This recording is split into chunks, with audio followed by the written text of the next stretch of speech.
जगातलं पहिलं Marathi OTT platform मग मराठीचा, मग प्लॅनेट मराठीचा. तुम्ही ज्यावेळेस निवडणूक त्यावेळची परिस्थितीच वेगळी होती. मी बारामतीला आलो होतो, मला आठवत आहे.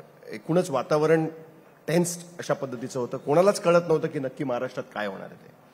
हाच प्रश्न आम्ही अनेकांना विचारलेला आहे. पण तुम्हाला अशा पद्धतीचा निकाल लागेल कारण तुम्ही व्यवस्थित निवडून आलेला, तसं नाही की काठावर निवडून आलेला, याची तुम्हाला कधी कल्पना आली होती? आणि तुम्हाला सुरुवातीला थोडंसं हे झालं होतं का की आता काय होणार? एक थोडंसं ॲप्रिहेन्शन असतं मनामध्ये. तशा पद्धतीचं ॲप्रिहेन्शन तुमच्या मनात सुरुवातीला होतं का?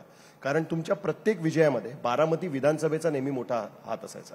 14ला फार कमी मतांनी तुम्ही याही इलेक्शनमध्ये त्यांचा मोठा याही इलेक्शनला त्याचा मोठा हात आहे. पण यावेळेस बारामती विधानसभेचे आमदार तुमच्या बरोबर नव्हते. नाही, कुठलेच आमदार कुठलेच नव्हते. बट पॉइंट इज बेसिकली बारामतीचा खूप मोठा हात असायचा. सो ते एक ॲप्रिहेन्शन तुमच्याकडे होतं का? आणि कधी तुमच्या लक्षात यायला लागलं की नाही आपण वी हॅव अ चान्स आणि मग नंतर बेटर चान्स आणि अजून आपलं ते व्यवस्थित होईल, हे साधारण कधी लक्षात यायला? एक तर 2 आमदार म्हणजे भोरचे संग्राम थोपटे आणि पुरंदरचे संजय जगताप हे पूर्ण ताकदीने माझ्यावर उभे राहिले होते. आणि बाकीचे 4 म्हणजे महाराष्ट्रात 6 विधानसभा म्हणजे 1 लोकसभा. प्रत्येक राज्यात ते वेगळं असतं. तसं आपल्याकडे 6 मागे 1 खासदार आहे. त्याच्यामुळे 4 माझ्या विरोधात पंचायत समिती, जिल्हा परिषद, सोसायटी, दूध संघ, बँक, सरपंच, ग्रामपंचायत सगळंच ते घेऊन गेले होते. कारण का अदृश्य शक्तींनी ठरवलंच होतं की आमचं आयुष्य उद्ध्वस्त करूनच पुढे जायचं. पक्षही नव्हता, चिन्हही नव्हतं, सगळाच क्वेश्चन मार्क होता. पण एकाच गोष्टीमुळे मी तरले, जे मी आधी कधी मीडियामध्ये बोलले का नाही मला माहिती नाही, पण मी पूर्ण ताकदीने फक्त माझ्या आईच्या एका वाक्यामुळे लढले. माझी आई मला एकदाच म्हणाली की मी एक बाय नेचर मी खूप कन्झर्वेटिव्ह आणि बॅकफुटवर खेळणारा माझा स्वभाव आहे. मी अति यशात वाहती जात नाही किंवा मला अति दुःख आलं की त्याचा सुवर्ण मध्य काहीतरी साधून करायचं असतं. की तुम्ही मला सांगितलं ना, अगं तुझा सर्वे दाखवतोय तू 5 लाखांनी येते, तरी मी म्हणेन ठीक आहे बघूया, सर्वे दाखवते ना, मला माझं सर्टिफिकेट हातात पाहिजे.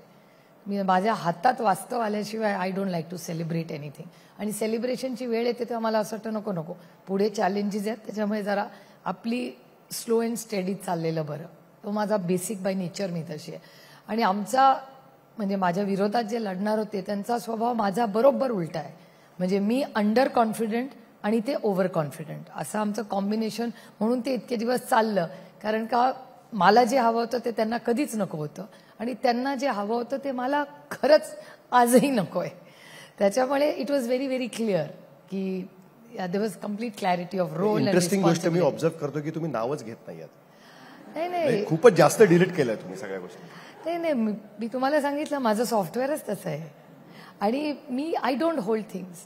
मी असं झालं म्हणून स्वतः मी माझं आयुष्य कशाला खराब करू आणि माझं म्हणजे सुखाचे दिवस दुसऱ्याची कटुता होल्डबॅक करून कशाला माझा दिवस आजचा मी खराब करू. मी कधीच विचार करत नाही half glass empty, my half glass is full. ह्याच्याबद्दलच मी खूप समाधानी आहे. आणि ना समाधानी माणसं ना आयुष्यात जास्ती सुखी असतात. बघून घेईल तो पांडुरंग आहे बसलाय तिकडे, तो बघून घेईल ना. आपण कशाला जास्त डोक्याला ताप करून घ्यायचा. आता तुमच्यावरती जबाबदारी जास्त आहे. आता तुम्ही फक्त तुमचा पार्लमेंटमधला परफॉर्मन्स इज नॉट इनफ. कारण तुम्ही आता लीड करताय पार्लमेंटमध्ये. लोकसभेला तुमचा जो 8 जणांचा ग्रुप आहे त्याला तुम्ही लीड करताय. So you are leader of your party in Lok Sabha. अशा परिस्थितीमध्ये आम्ही एक नवीन गोष्टी बघतोय की निलेश लंके अचानक येतात आणि इंग्लिशमध्ये शपथ घेतात. नंतर अमोल कोल्हे तिकडे भाषण करतायत. तुम्ही वक्फ बोर्डाच्या ह्याच्यामध्ये स्पष्टपणे पक्षाची भूमिका त्या ठिकाणी मांडली.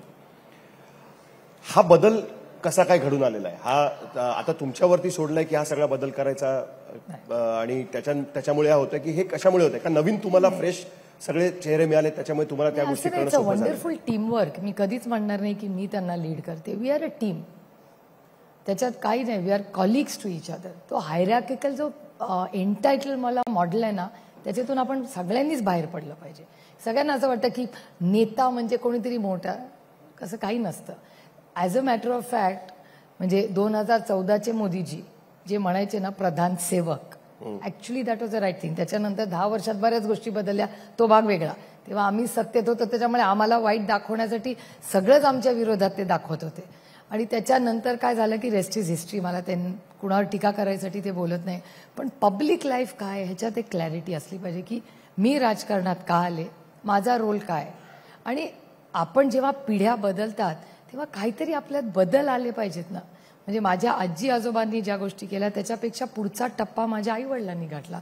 त्याच्या पुढचा टप्पा आपण जेव्हा म्हणतो पुरोगामी विचाराचा महाराष्ट्र, त्याच्यात त्या पुरोगामीपणामध्ये वेस्टर्नायझेशन नाही असलं पाहिजे, पण काहीतरी बदल आपल्या सगळ्यांच्या आयुष्यात कुठल्या ना कुठल्या संस्कार पद्धती त्या जागेवर राहिल्या पाहिजेत, पण बदल हे झालेच पाहिजेत.